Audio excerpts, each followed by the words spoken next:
극단적으로 여러분들이 사회적으로 왕따가 되는 거예요.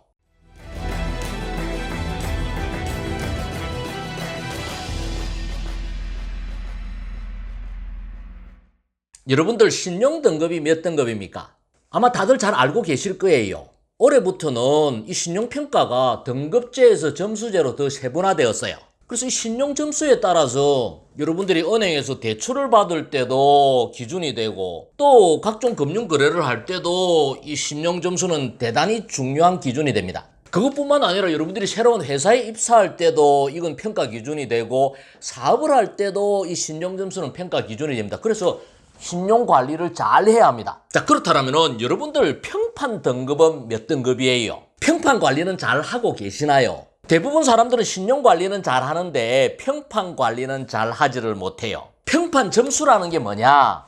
여러분들이 자리에 없을 때 다른 사람들이 여러분들을 평가하는 점수를 평판 점수다라고 이야기를 해요. 여러분들 평판 점수 몇 점이나 될 것 같아요? 이건 여러분들이 매기는 게 아니라 다른 사람이 여러분들에게 점수를 매기는 거예요. 여러분들이 평소에 대인관계를 어떻게 하고 있는가는 물론이고 여러분들의 인품이나 인격이나 능력이나 인간성까지도 이게 다 포함이 돼요. 이 평판 점수를 잘 받지 못하면은 극단적으로 여러분들이 사회적으로 왕따가 되는 거예요. 그래서 현대사회를 살아가는 우리는 신용 점수를 관리를 하듯이 평판 점수도 관리를 해야 돼요. 그래서 오늘은 평판 관리를 어떻게 할 것인가에 대해서 간단하게 이야기를 해보겠습니다. 먼저 여러분들이 평판을 관리하겠다라는 마음을 가져야 합니다. 남들이 나를 평가하고 있다는 것을 알아야 됩니다. 내 기준이 아니라 남의 기준, 내 시각이 아니라 남의 시각으로 평가하는 습관을 들여야 합니다. 그리고 안 좋은 평판에 대해서는 원인을 파악을 해야 합니다. 대부분의 평판은 말과 행동에 의해서 만들어집니다.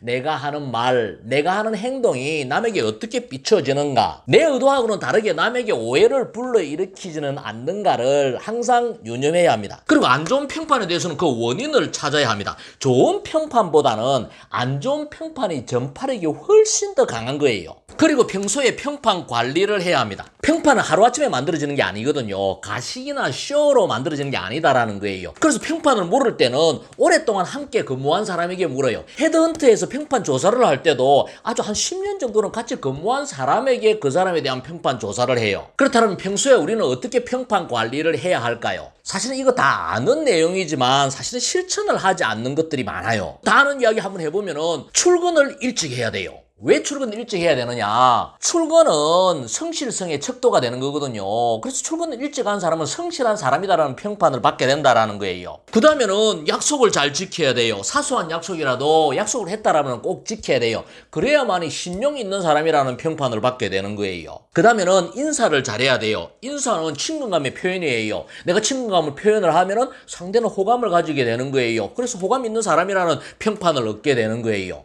그 다음 또 뭐가 있을까요? 경청을 잘해야 돼요. 경청을 하면은 내가 그 사람에게 공감하고 있다라는 그런 느낌을 주기 때문에 공감력이 있는 사람, 내 이야기를 잘 들어주는 사람으로서 평가를 받는다라는 거예요. 그 다음에는 상대에서 칭찬을 잘하는 것도 평판에 좋을 수 있는 비결이 되겠죠. 내가 상대에게 칭찬을 하면은 상대는 이 사람이 나를 인정해 주는구나 라고 생각을 하기 때문에 나에게 호의적인 마음을 가지게 되죠. 평판이 좋을 수밖에 없죠. 이러한 은행 하나하나가 모여서 평판 점수가 만들어지는 거예요. 그리고 또 하나 요즘 시대에 아주 중요한 평판은 온라인 평판이에요. 사이버 상의 평판이에요. 디지털 문명이 발전하면서 온라인 상으로도 광범위한 인적 네트워크가 만들어지고 그 네트워크 속에서도 평판이 만들어지는 거예요. 이 사이버 평판은 시간이 지날수록 이 중요성이 점점 더 커지고 있어요. 여러분들 사이버 평판 관리사라는 직업이 있는 거 아시나요? 사이버 상으로 안 좋은 이미지를 정리를 해주고 좋은 이미지를 부각시켜주는 그런 직업이에요. 미래의 직업으로서 각광받고 있는 게 사이버 평판 관리사예요. 아마 여러분들도 다양한 SNS 활동을 할 거예요. 그 SNS를 통해서 여러분들의 성향이나 취미나 여러분들의 관심사나 이런 게 다 노출이 되죠. 여러분들이 올리는 다양한 글과 사진을 통해서도 타인은 여러분들을 평가한다라는 거예요. 여러분들이 SNS를 한글 자판으로 SNS를 치면은 뭐가 되느냐? 한글로 눈이 돼요. 눈. 그래서 SNS는 눈이다. 타인이 여러분들을 보고 있는 눈이다라는 거예요. 그래서 SNS상으로도 여러분들이 평판 관리를 잘 해야 한다라는 거예요. 저는 개인적으로 신용 점수보다는 평판 점수가 더 중요하다고 생각을 합니다. 신용 점수는 동정을 받을 수가 있어요. 여러분들이 보정을 잘못 썼다든지 파산을 했다든지 해서 신용 점수가 안 좋아지는 것은 타인에게 동정을 받을 수 있지만 평판 점수는 절대로 동정을 받지를 못해요. 오랜 시간 동안 사회생활을 하다 보면은 인간관계가 사회생활을 하는데 얼마나 중요도가 높은지를 알게 됩니다. 그래서 저는 후배들에게 인맥이 건맥이다라고 강조를 합니다. 여기서 제가 이야기하는 인맥은 단순히 사람을 많이 아는 게 아니라 얼마만큼 깊이 있게 아느냐, 신뢰를 할 수 있는 인맥을 가지고 있느냐, 나를 믿고 도와줄 수 있는 인맥을 가지고 있느냐라는 거예요. 조지라드의 250명의 법칙을 생각을 해보세요. 한 사람의 영향력은 250명에게 미친다. 조지라드는 이 평판 점수를 얻음으로 해서 세계 최고의 세일즈맨이 된 거예요. 시청자 여러분, 남의 눈을 의식해야 합니다. 여러분들이 생각하는 사소한 은행도 남이 나를 어떻게 평가할 것인가라는 기준 속에서 해야 합니다. 평판이 좋아야 남에게 인정받을 수 있는 거고, 평판이 좋아야 사람의 마음을 얻을 수 있는 거고, 평판이 좋아야 사회적으로 성공할 수 있는 사람이 될 수 있다는 것을 명심하시기 바랍니다.